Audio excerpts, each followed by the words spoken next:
So good afternoon everyone. आज Sunday है, थोड़ा टाइम फ्लेक्सिबल रहता है और इस फॉर्मेट में आज हम कर रहे हैं। तो बहुत इंपॉर्टेंट टॉपिक है। एक तो ये जो MJO है और जो ये साइक्लोन अभी आया है, इसके इंटेंसिफिकेशन के लिए बहुत इंपॉर्टेंट रिसर्च सामने है और अल्टीमेट टॉपिक है, ठीक है। और काफ़ी सारे टॉपिक्स और भी, हनी गाइड बर्ड के ऊपर, एनुअल ट्री रिंग के ऊपर, ट्यो सेंटे करके इलेक्ट्रोपोरेशन क्या होता है, ग्रीन टर्टल के ऊपर, PM जनमान करके। तो संडे का बहुत इंपॉर्टेंट इशू होता है, टॉपिक्स को पिक भी करना पड़ता है। अच्छे टॉपिक्स हैं, जैसे ये सब आपके अलग अलग टॉपिक्स हैं, जैसे एनवायरनमेंट है, ये एनवायरनमेंट है, ये साइंस का टॉपिक है, इलेक्ट्रोपोरेशन का कंसेप्ट है। Then you have a green turtle, तो ये जो है आपका, ये भी एनवायरनमेंट है। और ये अल्टीमेट ज्योग्राफी का टॉपिक है, this is linked with geography. ये बहुत बहुत इम्पॉर्टेंट टॉपिक है इंटेंसिफिकेशन और MJO के ऊपर जो है। तो ये भी हम लोग एक एक करके we are going to discuss each of this topics. So ये नंबर, अगर कोई भी आपको डाउट है तो आप लोग मुझे रीच कर सकते हैं। ये नंबर है, कोई क्वेरी है, कुछ है तो आप मुझे रीच कर सकते हैं। सौरभ पांडे CSE ऐप जो है ज़रूर से डाउनलोड करें। आज जो आपका 8th टेस्ट है एडवांस करंट अफेयर्स का, रात को 9 बजे शेड्यूल्ड है। ये ऑलरेडी आप देख सकते हो 8th टेस्ट है। पूरे टेस्ट की मैंने रिवीजन PDF और सॉल्यूशन डाल दिए हैं। तो ये प्राइस भी रिड्यूस कर दिया है। तो अभी टोटल 50 टेस्ट हैं, 8 में से 50 टेस्ट हैं। अभी आपके पास मौका है ज्वाइन करके रात को 9 बजे टेस्ट देना। फिर ये प्राइस दोबारा से इंक्रीज़ हो जाएगा। तो यहाँ पे प्राइस काफ़ी रिड्यूस किया है। तो यहाँ पे टोटल 50 टेस्ट हैं, प्लस ये PDF एंड ऑल सब कुछ अपलोड कर दिया है। प्लीज़ इसका बेनिफिट उठाएं और साथ में अपनी प्रिपरेशन को अच्छा करें। करंट अफेयर्स तो आप पूरे तरीके से रिलाई कर सकते हैं और कुछ करने की ज़रूरत नहीं है। एक 5 AM सीरीज़ आती है सुबह और एक द हिंदू सेशन, उसको आप लोग कर लें। एडमिनिस्ट्रेटिव रिफॉर्म कमीशन की रिपोर्ट्स को ज़रूर से पूरा करें। इसमें ethics in governance, report on terrorism, social capital और स्टेट एडमिनिस्ट्रेशन से रिलेटेड जितनी भी रिपोर्ट्स हैं, तो जब आप इन रिपोर्ट्स को करें, नोट्स बनाएं, तो कुछ नहीं, आपको मतलब चीज़ों को जो एक्सप्लेन किया वो सुनो और अपने लैंग्वेज में भी लिख सकते हो। चलो शुरू करते हैं। Let's start with the first topic, honey guide birds learn signals by honey hunters. अब ये थोड़ा सा ये एनवायरनमेंट से रिलेटेड है। देखो ये बर्ड जो है ना, इसे हनी गाइड बर्ड बोलते हैं। अगर आप देखोगे ना, this is called as honey guide bird. तो ये बर्ड को इस तरीके से नाम दिया गया। और इस बर्ड को नाम क्यों दिया गया है, ये जो बर्ड है इसे पैसरिन बर्ड्स भी कहा जाता है। जनरली देखो ये बर्ड को नाम इसलिए भी दिया जाता है क्योंकि इसका एक बहुत यूनिक बिहेवियर है। ये ह्यूमन से इंटरेक्ट करती है और यूनिक बिहेवियर किस तरीके से है कि ये देखती है कि जैसे कोई इंसान है और उसको ये गाइड करेगी टूवर्ड्स जहाँ पे वो शहद लगी होती है। क्योंकि जो जब शहद को निकाला जाता है तो उसका जो बचा कुचा मटेरियल होता है वो उसको ये खाती है। तो क्या होता है कि अब ये खुद तो पूरा शहद उसको तोड़ नहीं सकती है, तो इंसानों को गाइड करती है कि देखो यहाँ पे ना ये पूरा का पूरा छत्ता लगा हुआ है, जो हनी है वो यहाँ पे है। तो इंसान निकाल लेते हैं और बाकी जो हिस्सा वो छोड़ देता है और उनको ये खाती है, जो बर्ड्स है वो इसको खाती है। तो ये एक यूनिक, एक तरीके से आप कह सकते हैं यूनिक तरीके की बर्ड है, जिसे हम हनी गाइड बर्ड जो है वो नाम हमने इसका रखा हुआ है। अब इसके ऊपर कहा गया कि जो अफ्रीकन हनी गाइड बर्ड है, ये culturally distinct signals made by local human Honey hunters. तो ह्यूमन हनी हंटर्स के द्वारा जो भी एक डिफरेंट आवाज़ें निकाली जाती हैं, तो उस चीज़ को ये रेस्पॉन्ड करती है। अब जैसे मान लो अफ्रीका का एक हिस्सा है जहाँ हनी गाइड बर्ड है, तो वहाँ के लोग कुछ अलग तरीके से आवाज़ें निकालेंगे, कहीं और है तो कुछ और अलग तरीके से निकालेंगे, बट ये रेस्पॉन्ड करती है।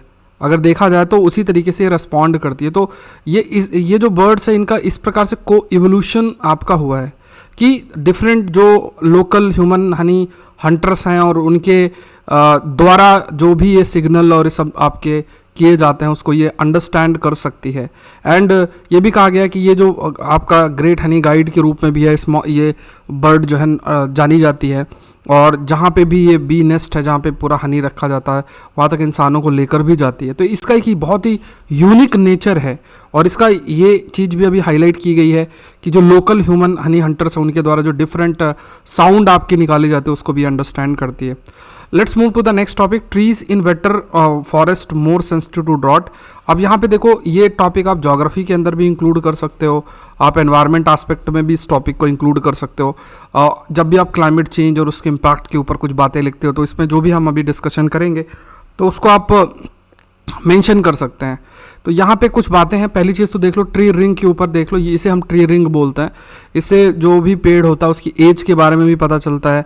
और एक फील्ड होती है जिसे हम डेंड्रोक्रोनोलॉजी शब्द यूज़ करते हैं, और इसमें इसके माध्यम से ये जो डेंड्रोक्रोनोलॉजी है ये एक साइंटिफिक मेथड है जिसके माध्यम से जो भी रिंग्स हैं इनके बेसिस पे जो ट्री का एज है वो हमें पता चलता है।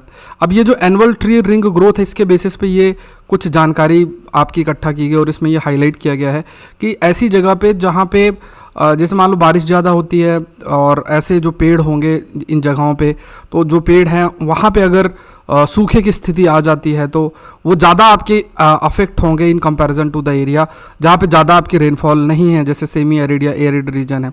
तो ये आप हाईलाइट कर सकते हो कि जो ड्रॉट है ना, ड्रॉट का वेजिटेशन पे क्या इम्पैक्ट है, और ये जो वेजिटेशन पे इम्पैक्ट है that can also be a different impact. एक अलग तरीके का जो इम्पैक्ट है वो देखने को मिलेगा when you talk about the overall impact, ये ध्यान रखना। तो रिसर्चर्स ने कहा कि जो forest will continue to shift from carbon sink to sources as the effect of climate change increases. तो ये देखो यहाँ पे एक तो क्लाइमेट चेंज का इम्पैक्ट जैसे जैसे होगा, तो जैसे जनरली कोई भी पेड़ होता है वो कार्बन सिंक का काम करता है। कार्बन सिंक का मतलब होता है जैसे जो पेड़ होते हैं उनमें आपके पास ये पत्तियां हैं, पत्तियों में स्टोमेटा है, इसमें CO2 एब्जॉर्ब होता है फोटोसिंथेसिस के प्रोसेस में, यही कार्बन डाइऑक्साइड ऑक्सीजन में कन्वर्ट होता है और फिर फोटोसिंथेसिस के माध्यम से ही जो पेड़ है वो अपना जो फूड है वो आपका बनाते हैं। तो यहाँ पे ये कहा गया कि जो पॉइंट आपका हाईलाइट किया गया है कि ये जो पेड़ है जो कार्बन सिंक का काम करते हैं, अब वो क्या है कि because of the climate change धीरे धीरे क्या होंगे, पेड़ मरेंगे, इनकी मेटाबॉलिक एक्टिविटी जो है वो आपकी अफेक्ट होगी and they will die, decompose, और उस प्रोसेस में काफ़ी सारे जो कार्बन है वो रिलीज होगा एटमॉस्फेयर के अंदर। तो एक जो कार्बन सिंक का काम करते थे तो वहाँ पे उसके मतलब कार्बन सिंक की जगह सोर्स का काम कर रहे हैं। इट मीन्स यहाँ ये पॉइंट को आप समझना कि सिंक की जगह they will act as a source, they are acting as a source, sink की जगह सोर्स का काम कर रहे हैं। Because after the these trees die, जो पेड़ पौधे मर जाएंगे या बहुत सारी पत्तियां नीचे गिरेंगी, ऐसी जब स्थिति होगी, सूखे की जब स्थिति होगी, तो डिकम्पोजिशन के प्रोसेस में फिर काफ़ी सारा जो कार्बन रिलीज होगा, तो जो कैपेसिटी है कि जो पेड़ है उसको जो वो CO2 को एब्जॉर्व कर लेता था या फोटोसिंथेसिस के प्रोसेस में CO2 का इस्तेमाल हो जाता था, वो आपका ज़्यादा नहीं हो पाएगा, और क्योंकि जो पेड़ ही नहीं रहेगा तो क्या करेगा। Study shows that the 2 wild grass teosinte made maize. अब यहाँ पे थोड़ा सा हम ये थोड़ा सा देख लेंगे। तो अभी जेनेटिक सैम्पलिंग की गई है मेज और उसकी जो टियोसेंटे ग्रास इंसेस्टर है, यहाँ पे कहा गया कि जो wild admixture during the crop initiation, domestication and dispersal. तो यहाँ पे मतलब मेज के ऊपर है, बट मुझे लगता है यहाँ पे हमें ये जो टर्म है इसके बारे में पता होना चाहिए। तो टियोसेंटे अगर ये टर्म देखा जाए तो इट इज़ ऑल्सो मतलब जो ग्रासेस होती हैं, कई प्रकार की जो ग्रासेस होती हैं उनसे ये बिलोंग आपका करता है, उनके लिए शब्द इस्तेमाल किया जाता है। Any of the 4 species of tall stout grasses, और वो इस जीनस से बिलोंग करता है, और जो मेज़ है वो भी इससे रिलेटेड है। ख़ासतौर से ये जो टियोसेंटे करके है ये आपके मैक्सिको, ग्वाटेमाला, हॉन्डुरस, निकारागुआ इन पे पाए जाते हैं। एंड इन्हीं को धीरे धीरे जो है आपका डोमेस्टिकेट किया गया, एग्रीकल्चर क्रॉप के रूप में किया गया, और इन्हीं से रिलेटेड कॉर्न और मेज़ है। एंड है ना, तो ये कुछ पॉइंट्स जो है आपको ध्यान में रखना है। नेक्स्ट देखते हैं, यहाँ पे देखो ये टॉपिक है और यहाँ से एक नया कंसेप्ट आपके लिए आ रहा है, दैट इज़ इलेक्ट्रोपोरेशन। अब देखो ऐसे ही टॉपिक निकल कर आते हैं, that is electroporation. What do you mean by electroporation? Concept पता होना चाहिए कि व्हाट बेसिकली इज इलेक्ट्रोपोरेशन। तो ये थोड़ा सा डिस्कस करते हैं। साइंस एंड टेक का अच्छा टॉपिक आपका जो है ये बनता है। सो इलेक्ट्रोपोरेशन की अगर बात करें तो ये क्या है, इसको आप ऐसे समझो कि ये एक ऐसा प्रोसेस है, जैसे मान लो ये सेल है, ये सेल मेम्ब्रेन है। तो यहाँ पे क्या इलेक्ट्रिक फील्ड जो जनरेट किया जाएगा, और ये जो इलेक्ट्रिक फील्ड जनरेट करके यहाँ पे कुछ आपका गैप होगा, और इससे फिर यहाँ से जो जीन है वो इंट्रोड्यूस कर दी जाएगी। तो ये एक ऐसा प्रोसेस है इलेक्ट्रोपोरेशन जिसके माध्यम से आप इलेक्ट्रिक फील्ड का इस्तेमाल करके जो सेल मेम्ब्रेन है उसको ब्रेक करते हो, और वहाँ पे अगर आप चाहते हो कि चलो कोई जीन और ये सब इंट्रोड्यूस किया जाए, जैसे ये जीन है या कुछ ऐसा किया जाए, तो वो किया जा सकता है। तो ये प्रोसेस आप याद रखना, what do you mean by electroporation. ये शब्द थोड़ा सा आपने सुना भी नहीं होगा, तो ये बहुत इंपॉर्टेंट भी हो सकता है।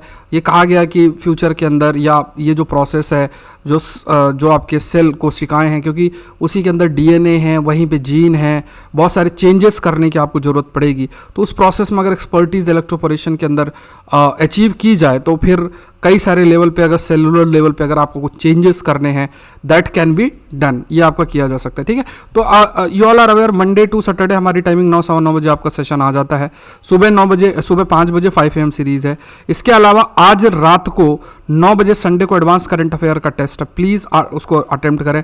8वां टेस्ट है, 7 हो चुके हैं, सबके PDF मैंने डाल दिए हैं, रिवीजन PDF भी डाल दिए हैं। पहले टेस्ट दो, फिर रिवीजन PDF से पढ़ो और बढ़िया तरीके से, फिर उसको मैं अभी आप बताना मुझे कमेंट सेक्शन में, आप उसको डाउनलोड कर सकते हो कि नहीं।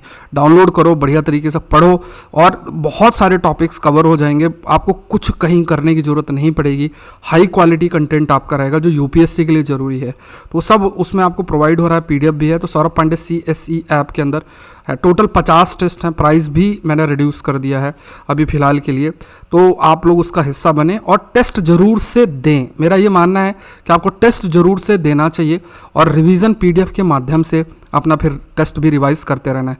ऐसा नहीं कि दे के भूल गए, उससे इस टेस्ट के माध्यम से मैं आपके 3 से 4 हज़ार टॉपिक्स लास्ट 2 ईयर्स के रिवाइज करवा दूंगा।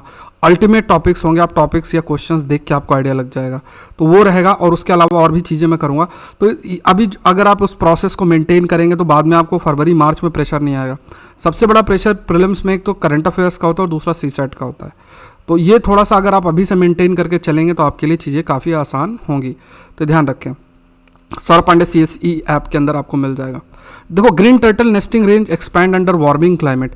अब यहाँ पे देखो, यहाँ आपके लिए टॉपिक क्या बनता है कि एक तो देखो ग्रीन टर्टल एनवायरनमेंट के अंदर हमें जानना चाहिए, ग्रीन टर्टल के बारे में कुछ पॉइंट्स ये सब तो चलो पता होना चाहिए।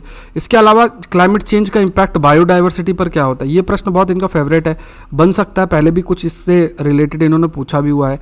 ऐसा लिंक करके लोग पूछते हैं, जैसे मानसून को कल्चर से लिंक करके इस बार पूछ लिया, और हम लोग इस डायरेक्शन में काम भी करते हैं, मतलब we also discuss in the similar manner कि एक टॉपिक कैसे लिंक हो सकता है दूसरे से।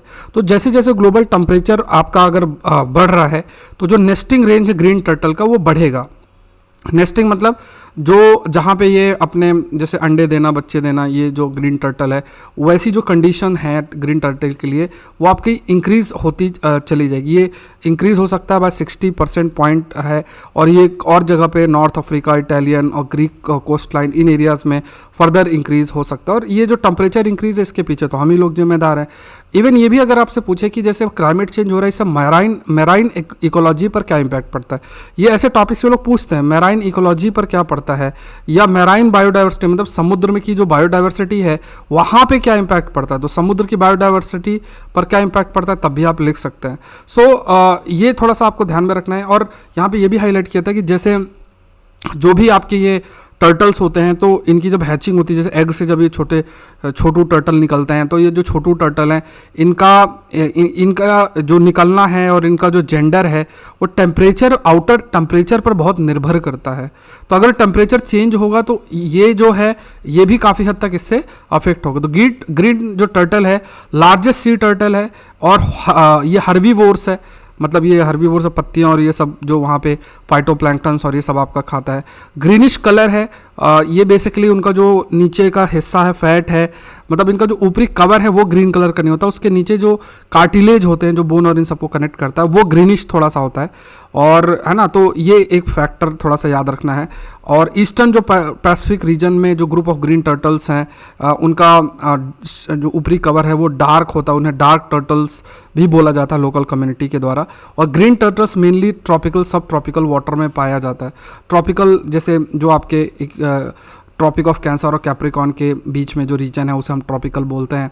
और ये क्योंकि देखो टेम्परेचर बढ़ रहा है तो जो ट्रॉपिकल कंडीशंस है वो बियॉन्ड हो रही हैं, तो उस कंडीशन में व्हाट इज़ बेसिकली हैपनिंग कि ग्रीन टर्टल के लिए वो कंडीशंस बन रही है जहाँ पे वो डेस्टिंग कर सकता है, वो मूव कर सकता है। जहाँ पे ठंडा इलाका है वो भी गर्म हो रहा है, ऑल्दो ये भी देखना है कि जो गर्म इलाका है वो और ज़्यादा गर्म होगा, तो इससे भी काफ़ी हद तक आप कह सकते हैं रिडक्शन भी देखने को मिल सकता है। तो ये बहुत दूर दूर तक माइग्रेट करते हैं, they are endangered and because of the over harvesting of their eggs, hunting जो है या जो फिशिंग की जो नेट है उसमें ये पकड़ लिए जाते हैं, तो ये सब है। दूसरा जो इनका नेस्टिंग एरिया, वहाँ पे लोग रिजॉर्ट और वो सब बना देते हैं, हम लोग वहाँ जो है अपना मस्ती करते हैं, ये सारी चीज़ें हैं। मतलब इनको तो बहुत साइलेंस चाहिए ना, एक नेचुरल प्रोसेस है पूरा नेस्टिंग का, और वहाँ से वहाँ से फिर ये दूसरे छोटे टर्टल्स निकलते हैं। तो ह्यूमन इंटरफेरेंस की वजह से इनकी पॉपुलेशन काफ़ी हद तक रिड्यूस हो रही है। नेक्स्ट बहुत अल्टीमेट टॉपिक है मिचोंग, जो ये साइक्लोन है, इसके ऊपर एक वीडियो मैंने ऑलरेडी बना रखी है अलग से।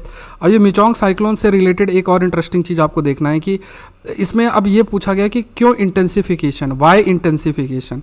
तो ये थोड़ा सा देखते हैं। ये आपको जो ज्योग्राफी जहाँ से भी आप पढ़ते होंगे वो टीचर के जो भी टीचर होंगे उनके आप कह सकते हैं कि उनके इंटरेस्ट पे बहुत डिपेंड करता है कि वो अपने आप को कितना अपडेट रखते हैं। तो अब जिससे रिसर्च आती है वो रिसर्च को थोड़ा सा फॉलो करना चाहिए, क्योंकि यूपीएससी फॉलो करती है। वो लोग प्रश्न इससे बनाएंगे, चाहे इस साल पूछ लें अगले साल पूछ लें, वो पूछ लेते हैं। अब हमारा डिस्कशन का पॉइंट क्या है कि जैसे जो तमिलनाडु का और ये सब का रीज़न है, यहाँ पे जैसे ये मिचोंग जो साइक्लोन बना और नेमिंग और ये सब मैंने पहले डिस्कस कर लिया। अब ये क्या है, ये जैसे ही लैंडफॉल हुआ, इसका लैंडफॉल का मतलब कि जो साइक्लोन है, ये साइक्लोन आपका लैंडफॉल किया मतलब यहाँ पे ओवरलैंड गया। अब यहाँ पे जब ज़मीन के ऊपर गया तो ये काफ़ी ज़्यादा इंटेंसिफाइड था। इंटेंसिफिकेशन मतलब इंटेंसिफाइड होने की वजह से क्या है, मतलब इस पर ज़्यादा एनर्जी थी। ज़्यादा एनर्जी की वजह से क्या होता है कि और दूर तक जाएगा और ज़्यादा रेनफॉल कॉज करता है। ये मतलब हुआ इसका। अब देखो क्या कहा जा रहा है इसमें, समझना आप थोड़ा सा। तो एक तो कहा गया कि देखो जो सी सरफेस टेम्परेचर है वो थोड़ा सा बढ़ रहा है। तो इससे क्या होता है कि अगर हाई सी सरफेस टेम्परेचर होगा तो ज़्यादा मॉइस्चर बनेगा तो यही moisture he source of energy होता है साइक्लोन के लिए। ये क्या होता है, सोर्स ऑफ एनर्जी होता है साइक्लोन के लिए। ये पॉइंट थोड़ा सा ध्यान में रखना है कि जो सी सरफेस है उस पर उसका जो टेम्परेचर अगर हाई है तो आप कह सकते हैं ज़्यादा मॉइस्चर बनेगा, और ज़्यादा मॉइस्चर होगा तो सोर्स ऑफ एनर्जी रहता है साइक्लोन के लिए। तो एक तो ये पॉइंट है कि हाई सी सरफेस टेम्परेचर। दूसरा कहा गया कि एक इवेंट हुआ साथ में जिसे MJO कहते हैं, आगे डिस्कस करेंगे, वो भी साथ में ही हुआ। तो एक तो साइक्लोन भी बड़ा थोड़ा सा बन रहा था मजबूत, और साथ में ये MJO का एक फेस होता है जो पॉजिटिव फेस होता है, वो बेसिकली वो भी ऑकर हुआ। तो इन दोनों की वजह से फिर ये और ज़्यादा इंटेंसिफाइड हो गया। अभी जो ये MJO है वो हमें जानना है आखिर क्या है, तो ये आगे हम लोग अभी डिस्कस करेंगे। ओवरऑल इस कंसेप्ट को थोड़ा समझने का प्रयास करना। तो ये कहा गया कि सुपर साइक्लोनिक स्ट्रॉम कंडीशंस में होता है। अब सुपर साइक्लोन जो स्ट्रॉम होते हैं वो मतलब डिपेंडिंग अपॉन जो विंड स्पीड है उस पर हम इस टाइप से कैटेगराइज करते हैं। और ये जो साइक्लोन्स हैं, ये जो गर्म पानी है वो उनके लिए एनर्जी का काम करता है, क्योंकि देखो गर्म पानी से ही वाटर वेपर बनेगा, वो ऊपर जाएगा, वो फिर दोबारा से वेपर जो कि गैस है फिर वो लिक्विड में कन्वर्ट होता है। जब ये कन्वर्जन होता है तो काफ़ी हीट रिलीज़ होती है। हीट रिलीज ही जो है लो प्रेशर का काम करती है, और जो लो प्रेशर है वहीं से फिर हाई प्रेशर से लो प्रेशर की तरफ आपका हाई प्रेशर से लो प्रेशर की तरफ जो हवा है वो आपकी जाती है। तो ये थोड़ा सा ध्यान रखते हैं। So as air moves over a warm sea, जैसे जैसे हवाएं वार्म सी के ऊपर मूव करेंगे, they also get warm moisture वो अटेन करेंगी। जैसे गर्म अगर समुद्र है उसके ऊपर अगर हवाएं मूव करेंगी तो वो भी गर्म होंगी, and they will also move upward, और फिर साइक्लोनिक फॉर्मेशन में भी काफ़ी आपका हेल्प मिलेगा। फिर यही जब गर्म हवाएं थोड़ा ठंडा होंगी ऊपर तो हीट रिलीज होगी, लो प्रेशर क्रिएट होगा, और फर्दर ये कंडीशंस क्रिएट होती हैं साइक्लोन के बनने के लिए। तो ये चीज़ थोड़ा सा है कि सी सरफेस टेम्परेचर आपका बढ़ रहा है। दूसरा जो सराउंडिंग एयर है in underneath creating a surface wind associated with the cyclone, and ये एक बड़ा फैक्टर साइक्लोन इंटेंसिफिकेशन के लिए आपका बन जाता है। तो यहाँ पे देखो सिंपल सा जो पॉइंट हमें ध्यान में रखना है कि सी सरफेस टेम्परेचर एक बड़ा फैक्टर बनता है साइक्लोनिक इंटेंसिफिकेशन के लिए। जितना जैसे कोई भी ट्रॉपिकल साइक्लोन जैसे मान लो ये अर्थ है, यहाँ पे ये ट्रॉपिक ऑफ कैंसर है, कैप्रिकॉर्न है। तो अगर आप इक्वेटर से 0 से 5 डिग्री तक का रीजन अगर हटा दो तो यहाँ पे क्या है कि यहाँ पे ट्रॉपिक ऑफ कैंसर और ट्रॉपिक ऑफ कैप्रिकॉर्न, तो ये दो जो रीजन हैं आपके, तो इस बीच में अगर ये जो इलाका है इस इलाके में आप यू कैन से कि जो ट्रॉपिकल साइक्लोन्स की आपकी कंडीशंस रहती हैं, जैसे लगभग 27 डिग्री सेल्सियस टेम्परेचर और मॉइस्चर का कंटिन्यूस सप्लाई। अब आप मुझे कमेंट सेक्शन में बताओ कि जो इक्वेटर के अलोंग क्यों साइक्लोन इतनी आसानी से नहीं बनते हैं, ये आप कमेंट सेक्शन बताना। अब इंटेंसिफिकेशन मैटर क्यों करता है? देखो इंटेंसिफिकेशन जो है मैटर इसलिए करता है क्योंकि फिर जितना इंटेंसिफाइड होगा उतना तेज़ी से हवाएं चलेंगी, उतना ज़्यादा नुकसान जो है वो कर सकता है। और ये भी कहा गया कि साइक्लोन जो मिचोंग है, कमेंट सेक्शन में बताना कि मिचोंग नाम किस देश ने दिया था, ये असिस्ट किया गया मैडन जूलियन ऑस्किलेशन के द्वारा। तो देखो सी सरफेस टेम्परेचर के अलावा भी मैडन जूलियन जो ऑस्किलेशन है वो भी एक फिनोमेना साथ में ऑकर किया, जिस वजह से ये इंटेंसिफिकेशन हो। अब यहाँ पे जो भी टीचर आपके होंगे ना, उनकी पढ़ाई का लेवल जो है, मतलब अगर वो अपने आप को अपडेट करते हैं वो सारी चीज़ें, तो वो मैटर कर जाती है। हिंदी माध्यम में जो जितने लोग रहते हैं वो अपने आप को इतना अपडेट नहीं करते हैं इन एरियाज़ में, क्योंकि न्यूज़पेपर पढ़ना और ये सब, क्योंकि पुराना कंटेंट ही लोग पढ़ाते रहते हैं सारी चीज़ें। अब देखो, अगर आप, मैंने वीडियो भी डाला फजॉर्ड करके, जो ज्योग्राफी का एक टॉपिक पूछा था, मैंने उसको पढ़ा रखा था, विद स्क्रीनशॉट मैंने शेयर किया हुआ है। तो टॉपिक पिक करना बहुत मैटर करता है कि कहाँ से क्या प्रश्न बन सकता है। Geography, environment, science and technology, agriculture, IR, ये सब हाईली डायनेमिक टॉपिक्स हैं। मैक्सिमम टॉपिक कंटेम्प्रेरी एस्पेक्ट से ही लोग पिक कर रहे हैं और पढ़ाया क्या पुराना जाता है। इसलिए यूपीएससी ने जो अभी लिस्ट जारी की है, आप देखना पड़ा हुआ है, यूपीएससी के वेबसाइट में भी आपको मिलेगा, जिसमें वो पूरा का पूरा जितने 85 से 90% लोग बीटेक बीई से ही रिलेटेड है। उसका रीज़न यही है, मैंने वीडियो भी इस पर बनाया है, बट अब जो समझा होगा जिन्होंने, तो वो तो कर रहे होंगे, अदरवाइज़ बाकी फिर मिस्टेक रिपीट होती रहती है। अब यहाँ पे हम थोड़ा सा समझते हैं एमजीओ के बारे में। अब एमजीओ को समझने के लिए थोड़ा सा हम कुछ चीज़ों को देखते हैं। इसको एक कहानी बताई गई है, ठीक है, बहुत अच्छी तरीके से मैंने थोड़ा स्टडी की इसके बारे में, तो कैसे एक्सप्लेन किया जाए, तो ये थोड़ा सा हम लोग थोड़ा सा इस मैप के माध्यम से मैं एक्सप्लेन करने का आपको प्रयास करता हूँ, ठीक है। तो यहाँ पे देखो, ये आपका ये पूरा इलाका है, ये जैसे मान लो ये इंडियन ओशन रीजन है, यहाँ से देखोगे ये पूरा पैसिफिक ओशन रीजन है। अब जैसे अगर आप देखोगे तो ये जो इलाका है, इस जगह पे आपका एल नीनो इवेंट होता है, आपका एल नीनो इवेंट होता है। और अगर आप इधर नीचे साइड आओगे तो इधर देखोगे तो इंडियन ओशन डाइपोल होता है। अब अगर आप इनको स्टडी करो तो जैसे एल नीनो और ला नीना ये ऑस्किलेट होते हैं, मतलब एक बार एल नीनो इवेंट होगा फिर ला नीना इवेंट होगा, तो ये आपस में ऑस्किलेशन इनका देखने को मिलता है। मतलब एक बार ये होना इसी, तो इसे हम ऑस्किलेशन शब्द बोलते हैं। और इसी को जो है एनसो शब्द भी हम इस्तेमाल जो है इसके लिए कंटिन्यूस बेसिस में करते हैं। यही ये कुछ इवेंट होता है यहाँ पे, जैसे जो सी सरफेस टेम्परेचर में चेंजेस प्लस गर्म पानी आना और उससे एक एटमॉस्फेरिक सर्कुलेशन क्रिएट होता है इस रीजन में।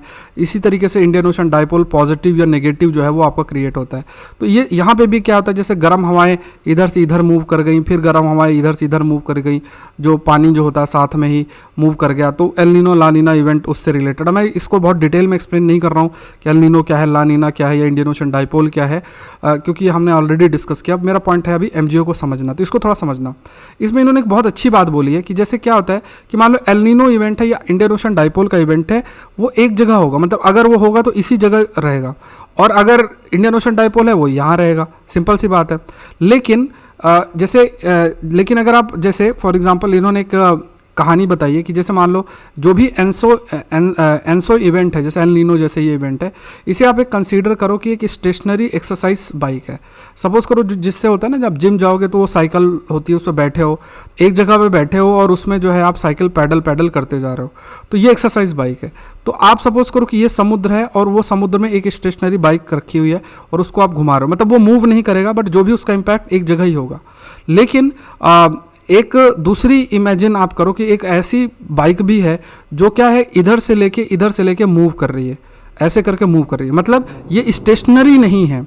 तो आपका क्या हो रहा है कि एक इवेंट हो रहा है जो कि स्टेशनरी, जैसे इंडियन ओशन डाइपोल हो गया या एल नीनो ला नीना इवेंट हो गया, एक जगह स्टेशनरी, वो पैसिफिक ओशन में हो रहा है, वो इंडियन ओशन में जो है वो हो रहा है, तो उसमें कोई परिवर्तन नहीं होगा। लेकिन एक दूसरी बाइक राइडर को आप देखो जो कि उस जगह पे पहुंच रहा है फ्रॉम द लेफ्ट, मतलब धीरे धीरे लेफ्ट साइड से, ईस्टर्न साइड से मूव कर रहा है टुवर्ड्स द वेस्ट, ये मूवमेंट आपको देखने को मिल रहा है।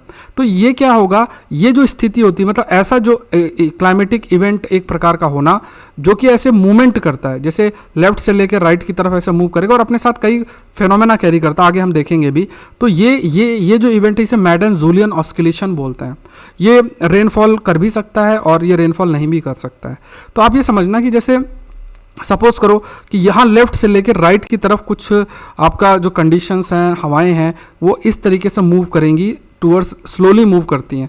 तो अगर कोई भी फेनोमेना मान लो कहीं बारिश हो रही है या साइक्लोन बन रहे हैं, तो डिपेंडिंग अपॉन वो हवाओं में कितना मॉइस्चर है, कितना क्या है, और उस बेसिस में वो फिनोमेना आपका सपोर्ट होगा या नहीं होगा। जैसे ये जो इंडिया का रीजन है, यहाँ पे आपका साइक्लोन बन रहा है, तो यहाँ से एमजीओ का जो ये भी पास हो रहा था साथ में, जो कि मॉइस्चर भी कैरी कर रहा था। तो उसने क्या किया, मानसून में आपका मानसून जो साइक्लोन है, साइक्लोन में और मॉइस्चर और सब ऐड कर दिया, तो इससे जो साइक्लोन और अधिक इंटेंसिफाई आपका हो गया। तो जैसे अगर if you can see here, जैसे फॉर एग्जांपल ये आपका कोल्ड सी सरफेस टेम्परेचर है, ये वार्म सी सरफेस टेम्परेचर है, ये आपके सरफेस विंड्स हैं ब्लू कलर में, कुछ हवाएं ऊपर जा रही हैं, नीचे जा रही हैं।